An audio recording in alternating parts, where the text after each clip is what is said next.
Gusto de saludar a los amigos que nos siguen en Conocimientos TV. Desde ya damos y reiteradas gracias por seguir haciendo posible que este programa se siga produciendo. El día de hoy hemos tratado de invitar a un experto en temas fiscales, porque sabemos y por experiencia propia, más de alguna vez hemos vivido algunas irregularidades e ilegalidades contenidas en la misma ley. Entonces, ¿qué hacer al respecto? ¿Cómo puede encarar eso? Y por qué no decirlo, ¿cómo puede tener el derecho de defensa ante tal situación? Y por ello quiero hacer una presentación breve de un buen amigo que es el licenciado y máster Luis Alvisuriz, que nos acompaña aquí. Luis es experto en temas tributarios, con más de 30 años de experiencia, catedrático universitario, asesor y consultor de diferentes empresas nacionales y internacionales. Luis, bienvenido al programa. Platiquemos. Muchas gracias, Rafael. Pues es un gusto estar aquí con ustedes, ¿verdad? Muchas gracias por la invitación y realmente platicar con este tema que nos apasiona de lo fiscal. Pero no tanto que nos apasiona, también nos afecta ya en la vida cotidiana, ¿verdad? Pues estamos para servirte, ¿verdad? Y muchas gracias, reitero mis agradecimientos.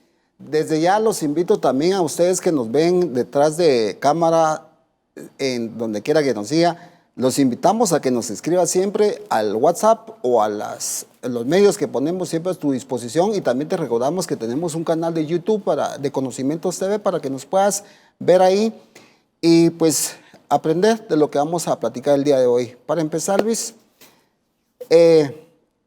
algunas ilegalidades con las que tanto con tu persona como yo nos hemos topado, que se da a diario muchas veces. Sí, digamos, lastimosamente en nuestro medio hay una serie de irregularidades, ilegalidades, a veces contenidas dentro de la propia norma, muchas veces reglamentaria y muchas veces ley, ¿verdad? Que a veces contradicen, tergiversan o modifican lo que establece esa norma superior como es la Constitución Política de la República. No tenemos que olvidar que de conformidad con el artículo 2 del Código Tributario, cuando habla de las fuentes del derecho tributario, pues establece esa jerarquía de ley que deben de tener estas normas, ¿verdad? Empezando por las disposiciones puramente constitucionales, como esa piedra angular de donde se deriva toda la legislación guatemalteca, no solo lo tributario, sino lo laboral, lo penal. Ahí están los principios básicos, ¿verdad?, para seguir con todo lo que se refiere a las leyes ordinarias, los convenios y tratados internacionales con fuerza de ley y llegar a los reglamentos, ¿verdad?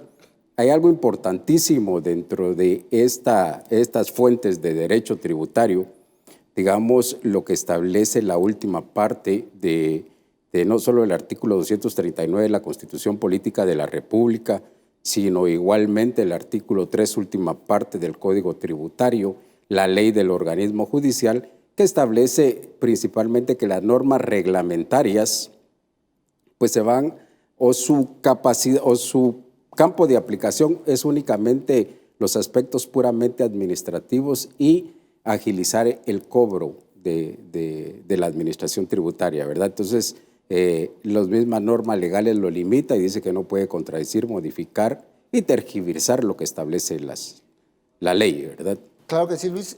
Y una de las cosas que ya me están ingresando preguntas al WhatsApp, y una de las cosas que en lo que regularmente se topan los contribuyentes es, por ejemplo, ahorita se da más en esta etapa de que no hay mucho contacto a nivel físico, sino que hay un distanciamiento. La administración tributaria pretende muchas veces que todo se haga vía electrónico, ¿verdad, Luis? Si antes el ventanillero hacía dificultoso las gestiones como tales, ahorita son un poco más difíciles. Y yo he tenido una pregunta aquí y que quiero transformarla para que tú la contestes, es que ¿qué pasa con aquel ventanillero que se resiste a recibir o a recepcionar un documento que establecido está ya en la ley, que debe hacerlo y que él no tiene el criterio de rechazártela o simplemente decir no se la puedo aceptar. Sí. ¿Qué pasa con eso, Luis? Sí, es algo bien importante. Cuando nosotros hablamos de ilegalidades, Rafael, estamos hablando de toda aquella acción, aquella omisión, aquel acto que va en contra de la ley, ¿verdad? Que va en contra de lo que establece la norma tributaria. ¿Qué pasa en este sentido? Que, como bien lo decís, el recepcionista de la administración tributaria se vuelve juez y parte, ¿verdad? Establece la ley, pues no solo la ley, incluso es una disposición constitucional tipificada en el artículo 28 de la Constitución Política de la República, que establece que todas las personas, sean estas individuales o jurídicas, podemos hacer peticiones, solicitudes en el ámbito administrativo y la administración tributaria. Fíjate bien lo que dice la norma constitucional, que tiene la obligación, no está diciendo si puede o si quiere, está diciendo que tiene la obligación de recibirlas, tramitarlas y resolverlas. Así dice el artículo 28 de la Constitución Política de la República. Y eso va pegado al 122 que establece el Código Tributario. Y ese Código Tributario en el artículo 122, último párrafo, dice que la administración tributaria no puede rechazar de ninguna forma cualquier solicitud por escrito que haga el contribuyente. Las puede rechazar después de haberlas recibido, si es que en ella tiene deficiencias y lógicamente si van en contra de la moral, ¿verdad? Pues lógicamente ahí tiene bases para rechazarla y ese rechazo debe de quedar debidamente documentado, pero no el recepcionista de ese documento, ¿verdad? Y eso es lo que pasa en la vida cotidiana, que nos están rechazando constantemente, están violando constantemente la ley y muchas veces el mismo servidor público ignora que tanto la Constitución Política de la República como la ley específica, en este caso el Código Tributario, establece que tiene la obligación de recibirla, de tramitarla y de resolverla. Excelente respuesta. No se vayan a mover de ahí porque viene más, están ingresando bastantes preguntas al WhatsApp y a todos los medios que hemos puesto a su disposición. Vamos a tratar de resolverlas todas, pero vamos a ir a una primera pausa y al volver vamos a continuar platicando con el licenciado y máster Luis Alvisúriz.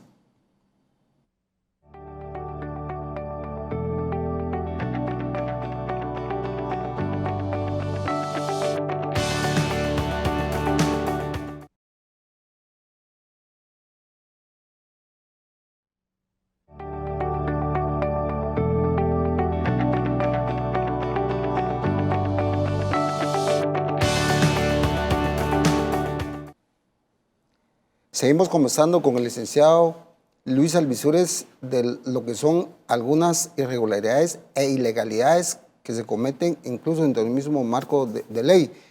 Antes de irnos al corte estábamos conversando con él con referencia a que la administración tributaria en ningún momento debe de rechazar un escrito de cualquiera que sea de esta forma, porque ellos deben de simplemente recepcionarlo y darle el trámite correspondiente. Eso es el debido procedimiento, ¿verdad? Es correcto. Es más, la ley va más allá. Incluso dice que cuando, digamos, el documento, tu solicitud, impugnación, lo que sea, va dirigido a un departamento distinto al que se conoce, ellos deberían de tener la obligación de recibirlo y darle trámite al departamento que corresponde, ¿verdad? Pero no rechazarlo.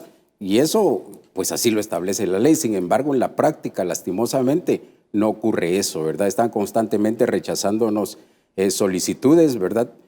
Principalmente porque dicen que ahora se cambió de lugar de recepción, que ahora está por decir algo, en el Torre Azul o está en el edificio empresarial, pero digamos el contribuyente regularmente desconoce, porque tampoco hacen público dónde van a recibir determinados documentos, ¿verdad? Y entonces caemos en determinadas ilegalidades. Adicionalmente que en determinadas solicitudes, como pueden ser las solicitudes de devolución de crédito fiscal del IVA o devoluciones de pagos en exceso del impuesto sobre la renta, pues buscan cualquier argumento para rechazar esa solicitud, ¿verdad? Yo te cuento, me acaba de pasar un caso específico el mes pasado en el cual se presentó una solicitud de devolución de pagos en exceso del impuesto sobre la renta. Y resulta que cuando nos presentamos a la ventanilla nos lo rechazaron porque estábamos utilizando un formulario 2123 de devolución. Quiero aclarar que la ley no especifica, la ley únicamente dice que uno tiene la potestad de hacer la solicitud y la ley no va más allá y no establece que es a través del formulario que para el efecto le va a dar a uno la administración tributaria, no lo dice. Sin embargo, pues está bien, utilizamos un formulario 2123 y resultó que no era ese formulario, lo que era el 2124. Entonces dijimos que por favor entonces nos proporcionaban uno y no tenían ahí en la agencia. Comenzamos a averiguar y no había en ninguna agencia de la administración 2124. Sin embargo, sin ese formulario no nos lo recibían, pero ni siquiera la misma administración tributaria tenía ese formulario. Bueno, al fin lo conseguimos, ¿verdad? Como pudimos lo conseguimos y después nos lo rechazaron porque no tenía el anexo, porque ese formulario dice que tiene un anexo, ¿verdad? No había anexo tampoco en ninguna de las agencias, ¿verdad? Nuevamente a buscar el anexo, lo conseguimos y nos volvimos a presentar. Después resultó que no tenían la capacidad o no estaba el sistema parametrizado para recibir ese formulario, lo que nos teníamos que esperar otra semana. Y así sucesivamente cualquier justificación para no recibirlo, ¿verdad? Hasta que, pues lógicamente, nuestro colaborador estaba yendo y viniendo y al fin, pues fuimos nosotros, ¿verdad? Y nos presentamos y presentamos el expediente y en ese momento nos dijeron que no lo podíamos recibir, ¿verdad? Porque nosotros que estábamos presentando eso, en este caso particular, tu servidor tenía un omiso, que yo desconocía, ¿verdad? Que yo desconocía. Tenía un omiso por una tarjeta de circulación de vehículo, me recuerdo. Pero le argumentamos a la señorita que ese no era ningún impedimento para que nos pudiera recibir el expediente. Y sí que lo que ella estaba haciendo, ella sabía que era ilegal, ¿verdad? Porque si no nos lo recibía, lastimosamente íbamos a tener que levantar el acta administrativa correspondiente, argumentando daños y perjuicios, porque llevábamos un mes, Rafael, un mes de que no nos recibían ese expediente. Y esa fue la única forma que nos lo recibieron. Te hago este cuento porque todos los días sufrimos de ese problema, ¿verdad? Los contribuyentes todos los días sufren de ese problema y les están rechazando constantemente sus solicitudes, les están rechazando constantemente sus impugnaciones sin base legal que los pueda sustentar. Así es, Luis. Por eso mismo es que a mí nos han estado escribiendo constantemente de poder abordar un tema de esta índole, porque precisamente sucede eso, precisamente muchas veces caemos como que el gigante Goliat contra David, estamos como que solamente a merced de las pues, disposiciones arbitrarias. Entonces, nosotros como comunicadores lo que pretendemos únicamente solo es dar esa asesoría a los que nos ven y que realmente también el contribuyente como tal tiene derechos. Claro que los tiene. Y solamente de hacer esos derechos. Claro, no somos subversivos ni nada por el estilo, sino que más que somos profesionales en este sentido. Y Luis, que es experto en el área, conversando de realmente qué hacer, Luis, porque en tu caso, tú que manejas el tema y me estás hablando de un término de un mes, ¿y qué pasará con aquel que tal vez no es del todo familiarizado con estos temas y que se ve simplemente a merced del criterio de alguien y que te lo rechaza constantemente? Entonces, por eso es que desde ya te invitamos a que nos escribas, que nos hagas ya tus preguntas e incluso si hay algún caso en concreto, pues también vamos a poner a disposición los contactos de Luis Albizuris para que puedan ustedes tal vez hacerle una consulta en concreto, pero eso es básicamente este programa. Se va a tratar de ver cómo podemos nosotros como contribuyentes tener pues hacer valer ese derecho, pues porque ya está marcada una ley, ¿verdad, Luis? O sea, no estamos pidiendo más allá de lo que la ley previamente ya estableció y las reglas del juego ya están bien dadas. No es que mañana un acuerdo de directorio o que simplemente un ventanillero se le ocurrió tal o cual otra cosa, sino que eso es lo que estamos buscando. Pero antes de irnos a la pausa, solo quiero dejar ya una pregunta en el tintero, que ya viene la segunda etapa de la pausa, pero solo te quiero dejar eso para que después lo responda, Luis. Ese argumento de toda la vida, de hace mucho tiempo, es el famoso, primero lo llamaban bloqueo de NIT, ahorita le quitaron esa frase bloqueo, ahorita le dicen inhabilitación, y que son me parece que hay una frase que le agregan también que son por unas operaciones masivas que identificaron que había pues un omiso y automáticamente su sistema dice que lo obliga. Pero ese sistema está parametrizado con la exclusión de alguien. La idea es quién es ese alguien y qué se puede hacer, porque claramente es una violación al derecho del contribuyente. Vamos a ir a la pausa y al volver vamos a tener la respuesta de Luis Albizuris.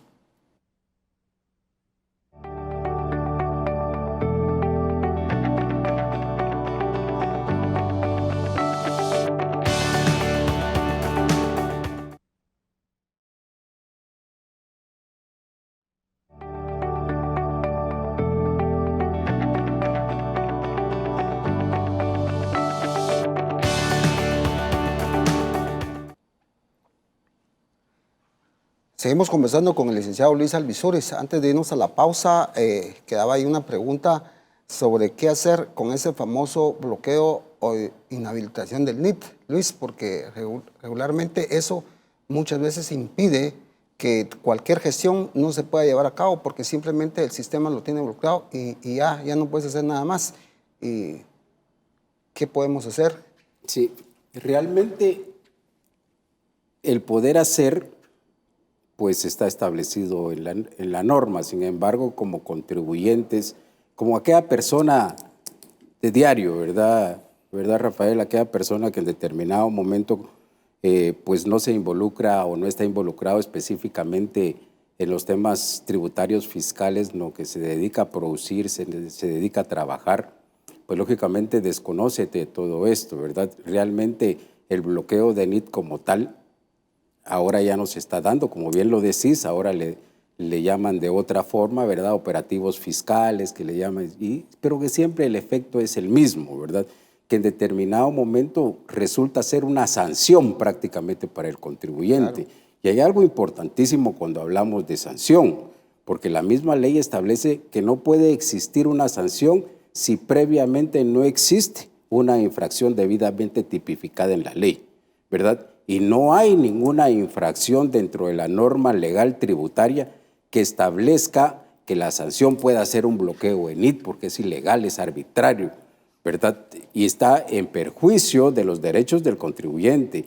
Realmente yo creo que raya en una inconstitucionalidad, porque te están afectando tus propias garantías, ¿verdad? Porque el contribuyente como tal puede quedar seriamente afectado por esa disposición de la administración tributaria, ¿verdad?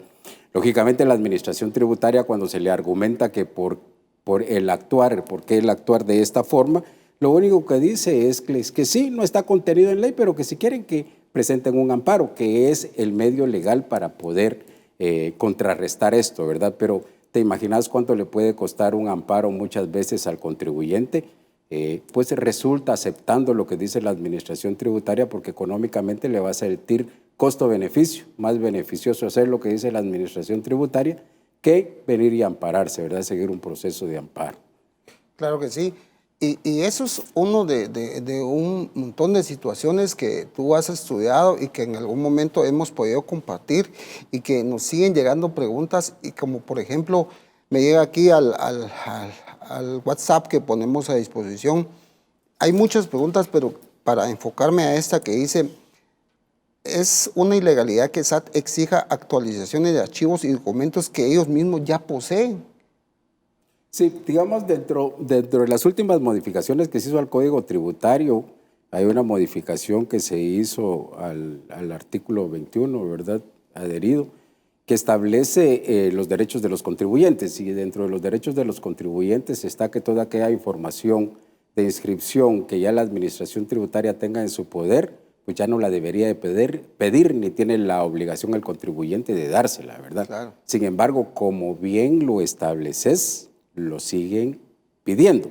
Y es más, hay una arbitrariedad que la misma administración tributaria cuando se hace una solicitud, pues y hace un requerimiento extra de alguna documentación ante esa solicitud que estás haciendo, regularmente pone en ese requerimiento que hace, al final, que si no se entrega lo que ellos están solicitando, no se le seguirá dando trámite a la solicitud. Eso es ilegal, eso es arbitrario, claro. Porque te decía que la propia Constitución Política de la República establece que tienen la obligación de recibir, tramitar y resolver. Ellos tienen que resolver, ¿verdad? y en determinado momento sí tiene que ser por una causa justificada que no permita en determinado momento hacer una determinación de las debidas obligaciones tributarias del contribuyente. Pero si este documento que están solicitando no tiene incidencia en el mismo, pues es improcedente, simple y sencillamente. No obstante, te lo ponen, al igual que ponen en todos sus requerimientos, que si uno no cumple con determinado se va a considerar como resistencia a la acción fiscalizadora. No obstante que el artículo 93 del Código Tributario establece que se debe de conocer y considerar como resistencia a la acción fiscalizadora. Así es. Bueno, y muchas de las preguntas que nos ingresan van relacionadas a eso y cada vez se hacen más concretas. Otra que me preguntan es, gusto saludarles, ¿es legal que el Estado o más bien la Administración Tributaria solicite al contribuyente que pague impuestos sobre la renta anticipada? Tal es el caso de los pagos trimestrales, que solo es algo parcial y que no te da certeza que vas a ganar al final de un periodo fiscal. ¿Qué pasa con eso? Dice. Los pagos trimestrales del impuesto sobre la renta, bueno, sí está tipificado dentro de la ley, ¿verdad? Digamos, en lo que se refiere a los pagos. La misma norma tributaria establece que está permitido hacer pagos a cuenta de los impuestos, principalmente en el impuesto sobre la renta, en el régimen sobre utilidades, por ser un régimen en el cual la liquidación del impuesto se hace de una forma anual. Entonces, para no ser tan extenso por ser tan extenso ese plazo, pues tiene tipificado hacer pagos trimestrales de conformidad como lo establece la ley. En este caso, pues da dos opciones, una sobre cierres parciales o liquidación preliminar y la otra es considerando el 8% como una renta imponible, ¿verdad? Pero sí está tipificado en ley, pero no debemos olvidar que son pagos a cuenta del impuesto, ¿verdad? ¿Por qué hago esta salvedad que son pagos a cuenta del impuesto? Porque hasta en ese momento todavía no hay ningún adeudo tributario que se le pueda exigir al contribuyente, ¿verdad? Y ahí hay mucha tela que cortar, principalmente cuando nos están cobrando intereses, ¿verdad?, sobre algún pago trimestral que se dejó de hacer, ya sea que se dejó de hacer en su totalidad o parcialmente, y nos cobran intereses, ¿verdad? Ahí hay mucha tela de qué cortar porque me están cobrando intereses sobre un monto que todavía no es un adeudo tributario, es un pago anticipado del impuesto, ¿verdad? Es como cuando haces un préstamo, ¿verdad? Y que te pretendan cobrar intereses ahorita, pero el préstamo te lo van a dar hasta fin de año. Qué ejemplo tan atinado ese, Luis. Una de las cosas también que hemos visto y que también se da es que, por ejemplo, el famoso esa cuota del aguinaldo y del bono 14, que si lo pagas de más, automáticamente lo tipifican como un gasto no deducible. Pero no voy a dejar que respondas ahorita, sino antes vamos a ir a una pausa y al volver vamos a tener ese análisis de qué sucede con esa parte y cómo se marca eso dentro de la ley.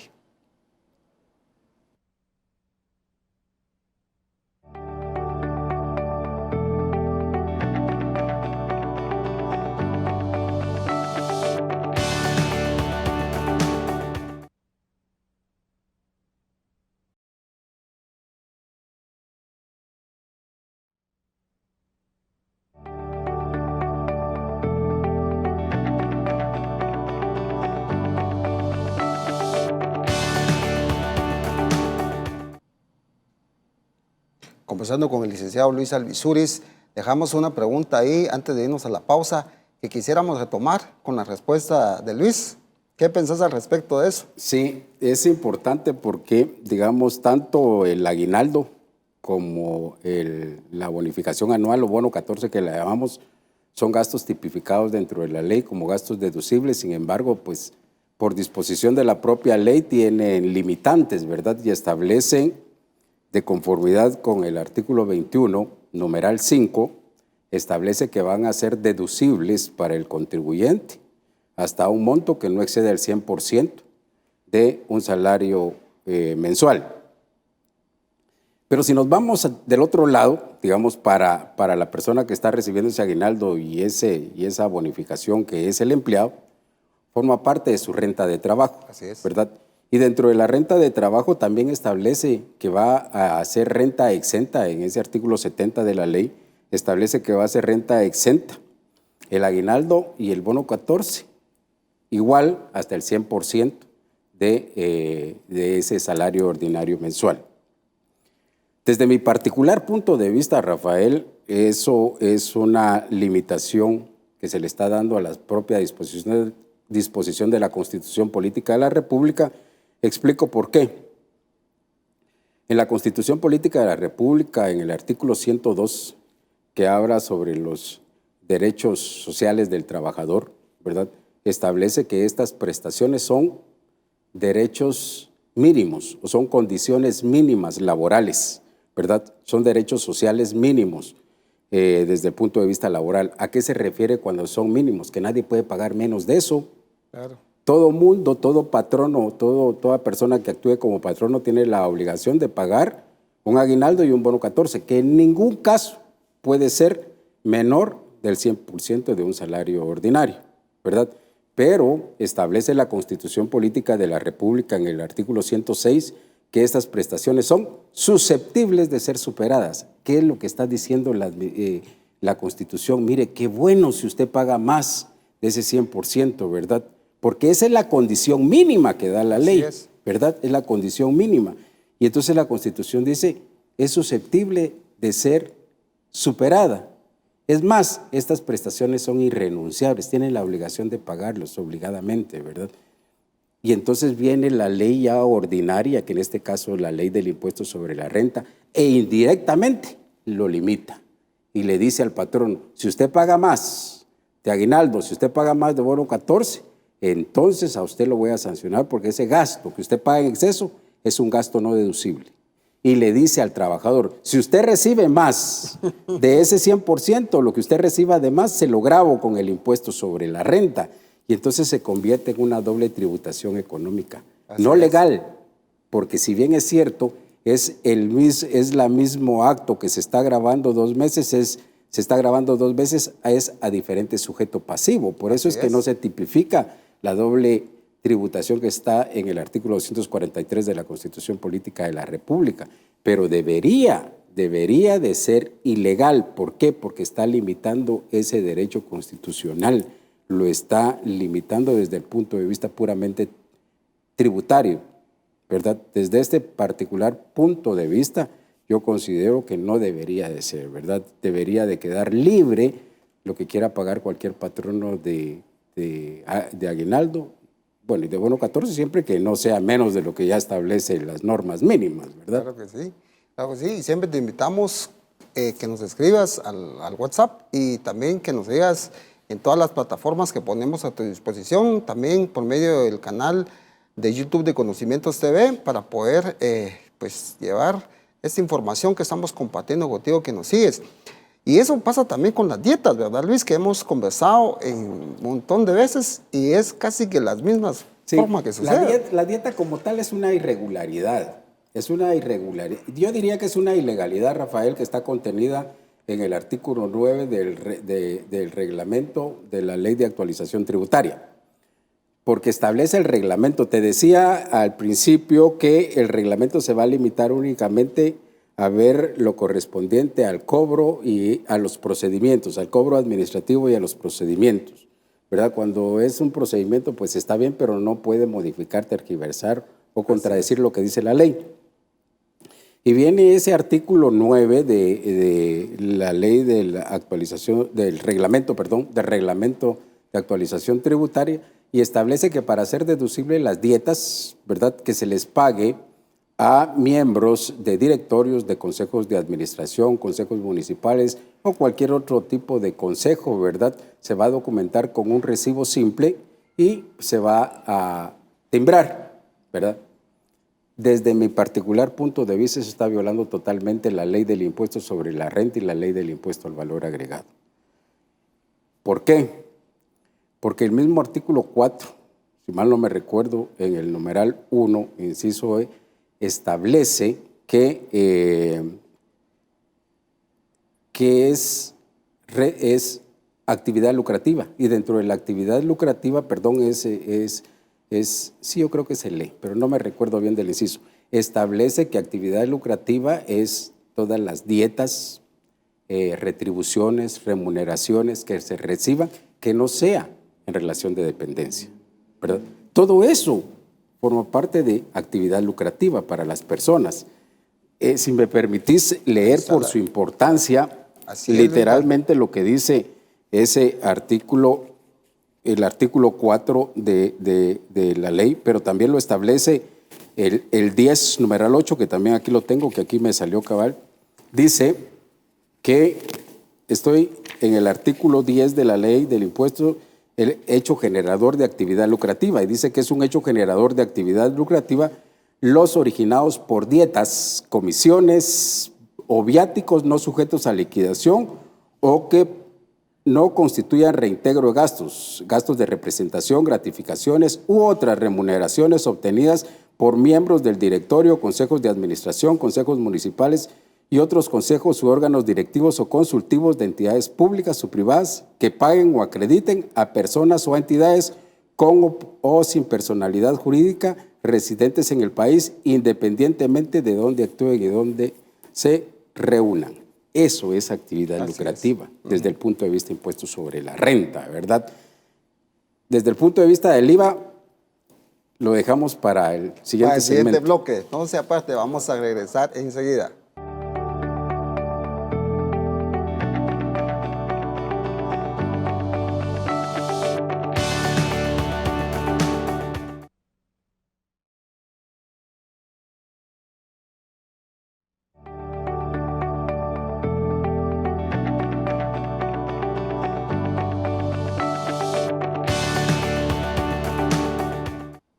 Gracias por seguirnos en Conocimientos TV.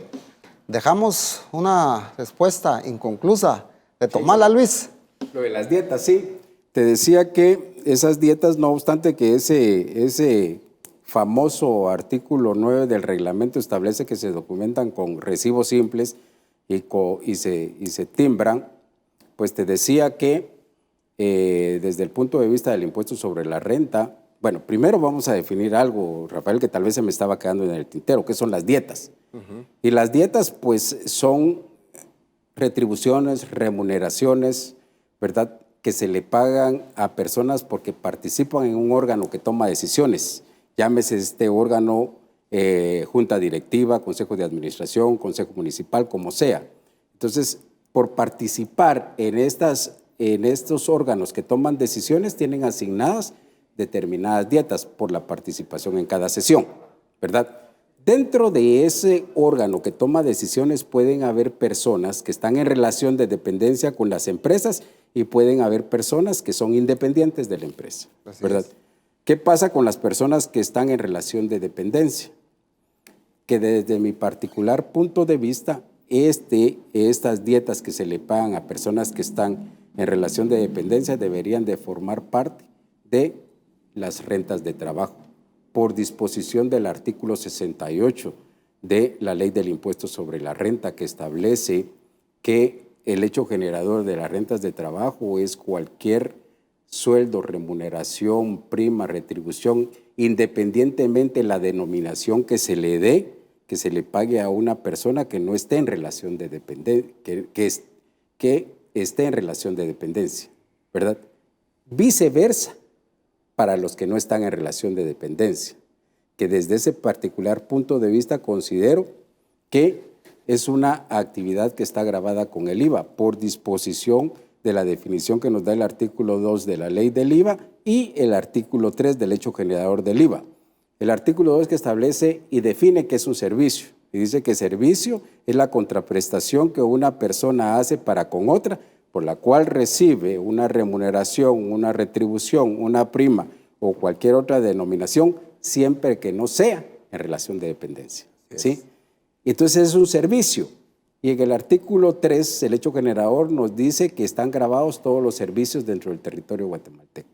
Entonces es un servicio grabado con el impuesto al valor agregado. ¿Verdad? Desde el punto de vista para las personas independientes, te decía que en este órgano participan personas en relación de dependencia y personas independientes, ¿verdad? Entonces, esas personas que están en relación de dependencia debería de formar parte de su renta bruta desde el punto de vista de rentas de trabajo, ¿sí?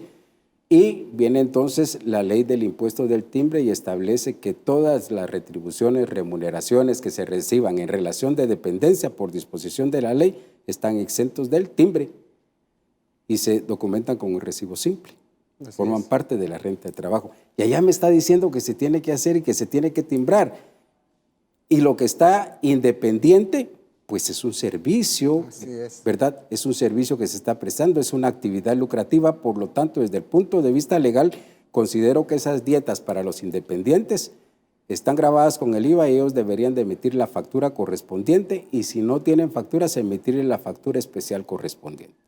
No obstante, como te digo, la misma norma reglamentaria lo establece, que no tiene potestad para establecerlo. Primero, dejemos claro que la norma reglamentaria no tiene potestad para establecer esa condición, porque lo único que ello le compete son los procedimientos y el cobro administrativo, nada más. Así es. ¿Verdad? Por la disposición. Y no más allá de eso, ¿verdad? Así es. Entonces te digo, la misma norma legal, en este caso, esa norma reglamentaria, está modificando la ley como tal. Así es. Y fíjate, Luis, que una de las cosas que me llama la atención y que nos han llegado como pregunta y quiero como que concentrarla en una sola es, de un tiempo para acá la Administración Tributaria está usando una modalidad del simple y sencillamente a través de su sistema, que configuraron su sistema y que te establece que si por alguna razón no incluiste una factura en un lapso de 2 meses. Ya sé por dónde vas. Así es, yo creo que ya sabes por dónde vas. Automáticamente dice, le rechazo el crédito fiscal después de 2 meses. Eso sí es una cosa así... Seria, porque imagínate una factura de ponerle cualquier valor, elevarlo a la N y es cualquier valor. Y que un sistema te diga no se puede y que incluso la misma administración quiera como forzar un poquito la ley y decirte no se puede porque la misma ley dice. ¿Cuál es tu comentario al respecto, Luis? Sí, realmente que son casos que se están dando y eso viene desde el año pasado. No me recuerdo bien cuándo salió, pero realmente es una arbitrariedad y ilegalidad lo que se da. Y yo considero que es por la mala... A alguien se le ocurrió, ¿verdad, Rafael? A alguien se le ocurrió, sí. Porque esto, si te recordás, no venía así. La norma siempre ha estado. Digamos, el artículo 20 de la Ley del Impuesto al Valor Agregado establece que en lo que se refiere al crédito fiscal, que las facturas, algo así dice la norma, que las facturas y los recibos en las importaciones y de las importaciones deben de corresponder al mes en el cual se está declarando, ¿verdad? A esa declaración. Pero si por cualquier circunstancia no se declararan en ese mes, pues tienen hasta 2 meses para poderlos declarar, de lo contrario no se va a aceptar el crédito fiscal. En términos generales,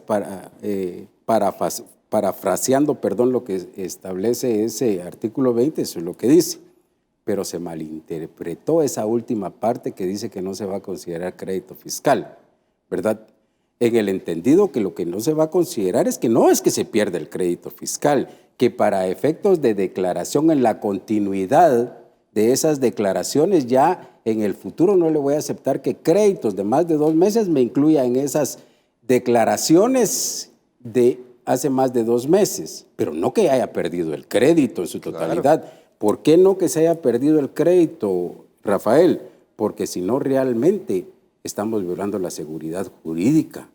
Claro. No es posible que la administración tributaria tenga 4 años para ejercer sus derechos, como lo establece el artículo 47, ¿verdad? Para hacerte revisiones, para ponerte multas, sanciones y todo lo que corresponda, y el contribuyente únicamente tenga 2 meses para ejercer sus derechos de crédito fiscal.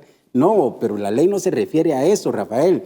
La ley lo que te está diciendo, mire, en futuras declaraciones usted ya no lo va a poder incluir. Lo que usted tiene que hacer es lo que establece el artículo 106 del Código Tributario. Tiene que rectificar y retrotraerse al mes que corresponde. Y si usted ya ha presentado más declaraciones, entonces lo que tiene que hacer es rectificar todas esas declaraciones, pero no negarte ese crédito fiscal. Totalmente. Es ilógico, Supongamos que nosotros no conocemos nada de impuestos. No conocemos nada de impuestos, Rafael. Hasta la propia lógica me dice que es ilógico que un ingreso no tenga sus propios costos y gastos. Claro. Sería divino, ¿verdad? Sería divino que, digamos, hagas operaciones y que tengas ingresos, pero que no hayas invertido nada para eso, ¿verdad? Recordemos que hay un principio fundamental también para el contador público y auditor que establece que no puede existir ningún ingreso ni su costo y gasto vinculado, ni ningún costo y gasto que no tenga ingreso vinculado, ¿verdad? Así Desde es. el punto de vista puramente técnico-contable te estoy Así hablando, ¿verdad? Y entonces, es ilógico. Terminamos. Vamos a ir a la pausa, pero está muy interesante esta respuesta, Luis, pero la vamos a continuar en el siguiente bloque.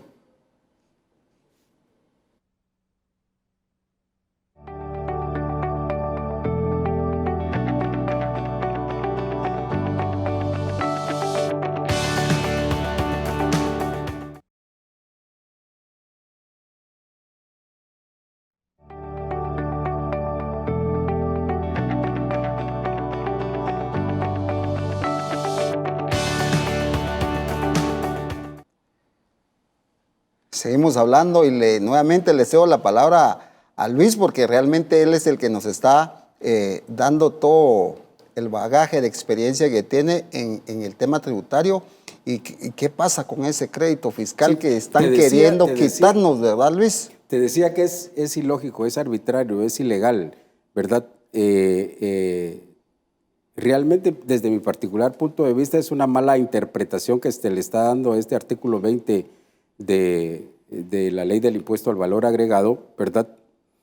Que no tendría razón de ser el artículo 106 del Código Tributario que habla de las rectificaciones, ¿verdad, Rafael? Si no me va a permitir rectificar y me va a aceptar únicamente el débito fiscal, por ejemplo, sería ilógico. ¿Qué pasaría si fuera al contrario, Rafael? ¿Será que la administración tributaria en determinado momento me pueda aceptar que existen operaciones que solo tengan costos y gastos, pero que no tengan ingresos?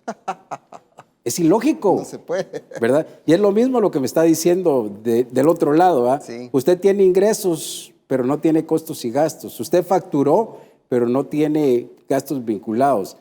Desde el particular, doctrinariamente, Rafael, cuando estamos hablando ya de pura doctrina tributaria, ¿verdad?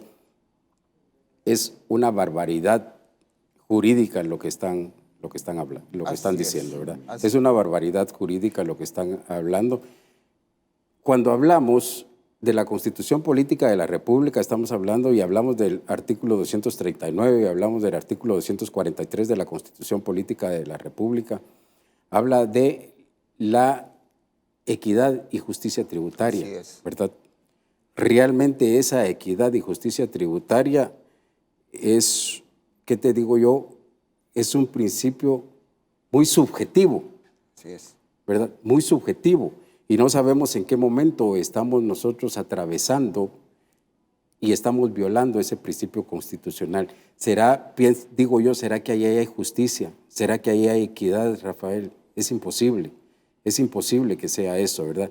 Estamos malinterpretando. Es más, yo considero que se está violando el artículo 31 de la Constitución Política de la República, pero aquí sí preferiría que fuera un experto constitucionalista porque ese artículo 31 de la Constitución Política de la República le da el derecho a todas las personas. Recordemos que la norma constitucional se interpreta de forma amplia, no restringiéndola, no que ampliándola, ¿verdad? Y el artículo 31 dice que todas las personas en Guatemala tienen el derecho de poder corregir, rectificar y actualizar. Eso es lo que dice el artículo 31 de la Constitución Política de la República. Y me está diciendo, usted tiene el derecho a corregir, usted tiene el derecho a rectificar, ¿verdad? Lo que a usted le pertenece. Pero aquí no me están dejando, Rafael. O me aceptan solo lo que es conveniente para el fisco, una disposición puramente pro fisco, ¿verdad? Viendo los beneficios del fisco. Hay muchas ilegalidades, hay muchas arbitrariedades y principalmente esta del crédito fiscal, que cómo pueden pensar que va a haber un débito. Te estaba hablando doctrinariamente. ¿En qué se basa el impuesto al valor agregado doctrinariamente? El impuesto al valor agregado se basa en un principio de neutralidad que establece que ante todo débito hay un crédito y ante todo crédito hay un débito. ¿Sí? Ese es el principio fundamental del impuesto al valor agregado doctrinariamente, ¿verdad? Que ante todo débito hay un crédito y ante todo crédito hay un débito. No puede existir un débito sin crédito y viceversa, ¿verdad? Pero aquí sí me está diciendo a mí la administración tributaria, porque ese es criterio de la administración tributaria. Me está diciendo la administración tributaria, mire, usted solo tiene débitos, pero no tiene créditos, ¿verdad? Y ahí sí hay una serie de irregularidades irregularidades podríamos seguir hablando, Rafael, ¿verdad? Y no nos va a alcanzar un programa ni dos programas para poder hablar de esas irregularidades. Pero lo que quisimos en ese programa es eso precisamente, Luis, despertar a que pues el contribuyente tiene derechos, de que tenemos el derecho incluso de tener a un experto que nos lleva. Si bien es cierto, como dijo Luis, que tal vez no es tu día a día el manejar estos temas, pero hay gentes como Luis que realmente están al pendiente de esto y se puede auxiliar de esto, se puede auxiliar de un experto para que obviamente hagan valer sus derechos como contribuyentes y no caer al margen de una situación arbitraria. Y yo dejo esta inquietud al aire y dejo esto como algo que se debe hacer una reflexión. A pesar de que muchos de los sectores económicos de pymes y pequeños contribuyentes están siendo golpeados por esta situación que se vive con respecto a la pandemia, en donde han habido cierres temporales de negocios, aún así esto sigue habiendo un atropello. Entonces lo que queremos es como bien lo dijo Luis, justicia y equidad para todos. Y eso es lo que buscamos. Estamos total y absolutamente de acuerdo en tributar y de hecho se hace. Pero hagámoslo de la forma que ya está establecido dentro del marco de ley, que porque queremos llegar a una cuota establecida, tengamos que atropellar, no se vale. Entonces, como comunicadores, tenemos la obligación en Conocimientos TV de producir esto y hacerles ver esto, de que pueden ellos hacer valer sus derechos y que esos temas que hablamos hoy, hay muchos más. Y por eso mismo es que los invitamos a que nos escriban, a que nos hagan llegar sus preguntas y en algún momento determinado, si pues necesitan un apoyo, pues ahí está pues a disposición Luis en su despacho y también pues si hay algo muy teórico que podamos responder, con todo gusto lo vamos a hacer. Y eso ha sido el programa del día de hoy. Les agradecemos bastante por vernos y los invitamos a ver siempre nuestros medios que hemos puesto a tu disposición como nuestro canal de YouTube de Conocimientos TV. Hasta la próxima.